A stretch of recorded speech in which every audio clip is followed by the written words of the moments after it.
Aziz yurtdoshlar, 14-yanvar Vatan himoyachilari kuni bilan sizlarni Koson tumani ichki ishlar bo'limlari xodimlari nomidan samimiy tabriklaymiz. Tinchlik, qonun ustuvorligi va xavfsiz jamiyat yo'lida siz bilan hamkorligimiz bardavom bo'lsin. Xonadonlaringizda osoyishtalik, qalblaringizda ishonch, har kuningizda xotirjamlik bo'lsin.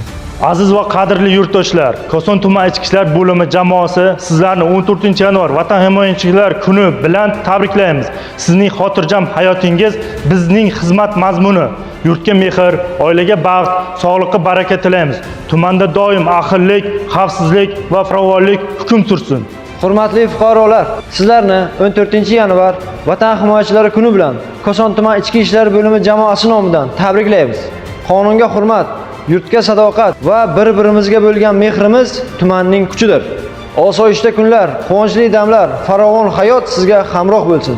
Aziz vatandoshlar, qadrli yurtdoshlar, sizlarni 14-yanvar Vatan himoyachilari kuni bilan Koson tuman ichki ishlar bo'limi xodimlari nomidan chin dildan tabriklaymiz.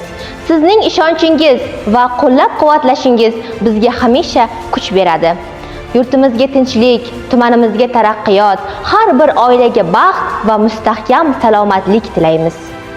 Bayramingiz muborak bo'lsin, aziz